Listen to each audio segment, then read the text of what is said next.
नमस्कार मो डॉक्टर अमूल्यरत्न नंद अध्यापक ओडिया विभाग किस्मानिधि विश्वविद्यालय भुवनेश्वर कार्यरत आज युक्त 3 द्वितीय वर्ष ओडिया सम्मान पिला रूढ़ी विषय आज आम आलोचना करवा पिलाने रूढ़ी विषय आलोचना करे पूर्व मु संक्षेप में कोरोना विषय तुमको टी सूची देवाक चाहे तुम्हें मैंने जाच पृथ्वीर 212 देश में कोरोना संक्रमित हो टीवी मानक रेडियो मानक मोबाइल मानक खबर कागज मानक तुम पाठ पढ़ी बेस जापर आज पर्यटन तार भैक्सीन और औषध व्यवहार नहीं तार उपयुक्त औषध हूँ घरे रहा जदि से कम अच्छी तेज बाहर को मास्क पिंधि जा नचेत ना जदि आम ये सब जिन मानवा तेज आम कोरोना भूताणु रक्षा पाई पे आम पाठ को आम आसवा रूढ़ी को तुम मैंने अल्प बहुत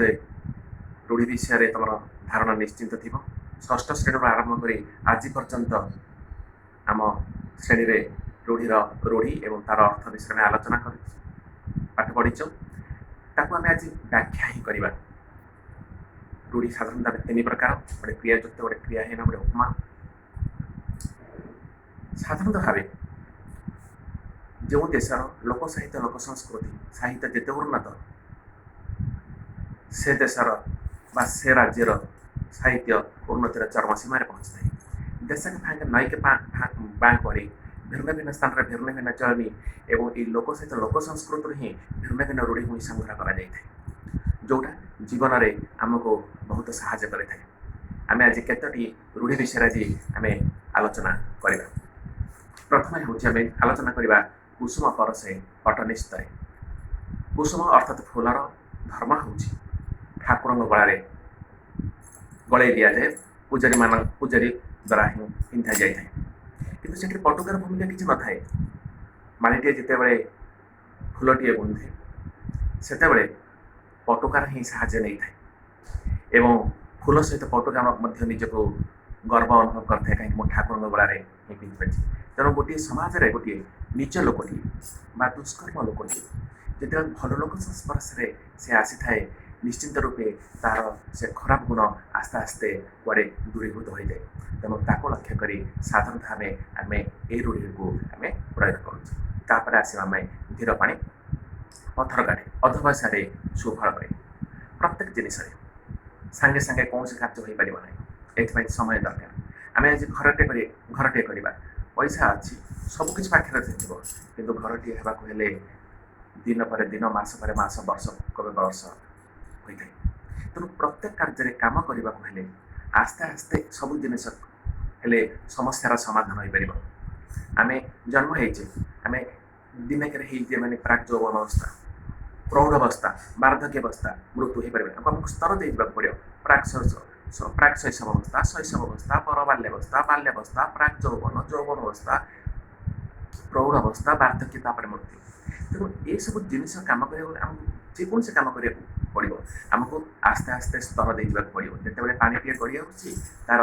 धर्म हूँ सी आगू आगू तलू तलू गई आस जब सामने कौन सा पत्थर टे रहा से तार गतिपथ को परिवर्तन कर तेणु से पत्थर टे से साधारण भाव चूना कर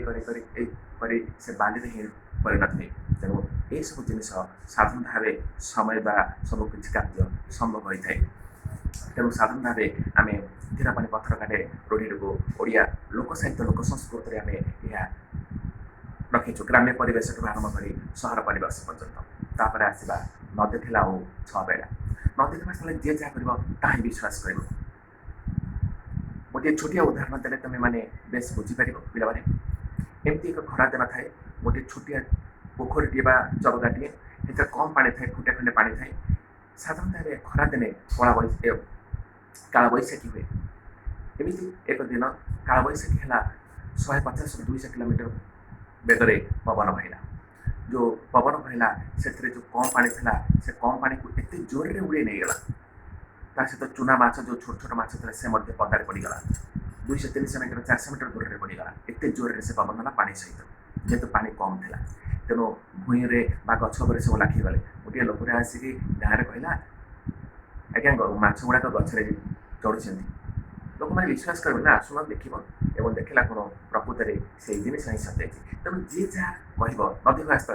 आम से क्षेत्र में ग्रहण करा पड़ो तेणु ओडिया रूढ़ी क्षेत्र में ए प्रकार जिनस को आम ग्रहण कर अल्प विद्या भयंकरी सामान्य कौन से ज्ञान अधिकारी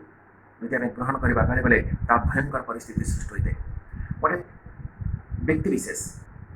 डाक्तर हम 5 वर्ष पाठ पढ़ा पड़ो 6 वर्ष पाठ पढ़ा पड़ो प्रथम वर्ष से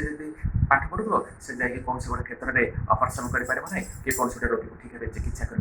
बड़ बड़ रोगी मृत्यु होता है तेणु साधारण भाव जो अल्प ज्ञान अधिकारी व्यक्ति विशेष एमती एक समय आसे से जब कौन से क्षेत्र में आगू आगू मुझे जानी बोली आगू आगू जाए ताहले ए प्रकार परिस्थिति बेले बेले उपजी थाए तेणु ओडिया रूढ़ी में रूढ़ी ग्राम्य परिवेश आरंभ कर सहर पर्यटन ओडिया लोक मध्य बेस भाव सुपरिचित होती तेणु साधारण भाव आम यू ग्रहण कर अति लेंबू चिपुड़े पिता पिला लेंबूर रस हूँ देहपाई हित साधारण भाव थकापन को से दूरीभूत कर थकापन को जो दूरीभूत करें आम से अत्यधिक जदि लेंबू को चिपुड़ी देवा तार पिता हो साधारणतः जीवर काम हूँ कथा कहवाक से शक्ति दे था तार स्वाद ही चाकी थाए जो फल कि पीवा जोग हो न था कहीं यह साधारण भाव पिता होता है तेणु कौन से गोटे कार्य आम करवा गोटे सीमित परिसर मध्य आम ये रखा आम कम करवा 12 घंटा 14 घंटा 15 घंटा कम करवा आम 24 घंटा 20 घंटा कम कर जदि कम करवा देह असुस्थ हो सब कम साधारण भाव अन्य कुआड़ को गति कर आम पाठ पढ़ा 12 घंटा 13 घंटा पाठ पढ़ा आम 24 घंटा 20 घंटा पाठ पढ़ी पार ना जब पाठ पढ़ा हुए तो मानसिक चाप रो थी पिला जहाँ भी मन रखि ताही भूल तेणु साधारण भाव आम जेकोसी कार्य करवा साधारण भाव सीमित परिसर मध्य निजर शक्ति सामर्थ्य अनुसार आम ए सब कार्य करवा उचित बोली साधारण भाव आम विचार कर आसवा आम तुलसी 2 पत्र बासे साधारण भाव पिलार स्वभावटा तार बाल्यकाल ही जना पड़े तेणु ग्राम्य परिवेश जो गोटे पिलार भल गुण लोक मैंने कथा कहते ए पिलाटी बढ़ाले निश्चय ए देशर ए जातिर ए गोष्ठीर ए समाज ही टेका रख आम जब ओडिया साहित्य को विचार को ना फकीर मन कह गंगाधर कथा कह मधुसूदन कह आम वैज्ञानिक पठाणी सामंत कथा कह एम स्वभावटा भल स्वभावटा गुण साधारण भाव आमर तांकर बाल्यकाल ही जना पड़े था तेणु ये भाव में ए प्रकार रूढ़ी में आज पर्यंत लोक समाज ही साधारण भाव रही आम आसवा बिराड़ी कपाल को शिका छेड़ा गोटे व्यक्ति विशेष जितेबाला जहाँ से चाहू अच्छी जितेबाला से सुजोगटा तार पाखक चली आसो से रूढ़ी को से जिनस को लक्ष्य कर ए प्रकार रूढ़ी प्रयोग कर बिराड़ीर धर्म साधारण भाव से आमिष प्रिय से क्षीर प्रिय तेणु ग्राम्य परिवेश रक्षा पाई शिकार उपर रखी शिकार तेणु से बिराड़ी जापार ना जदि एमती जदि से बुलाबुली करूए कौन सी कम जब शिकारी छिंडी जाए से सुजोग दे थाए तेणु भगवान तक अदृश्य शक्ति मध्य से जोटा चाहूँगी तार से होता है तेणु मनुष्य जिते बड़े भावी न थाए हठात ता पाखे से जिन आसीगला से जिन को लक्ष्य कर आम साधारण भाव ए प्रकार जिनस को आम रूढ़ी को प्रयोग कर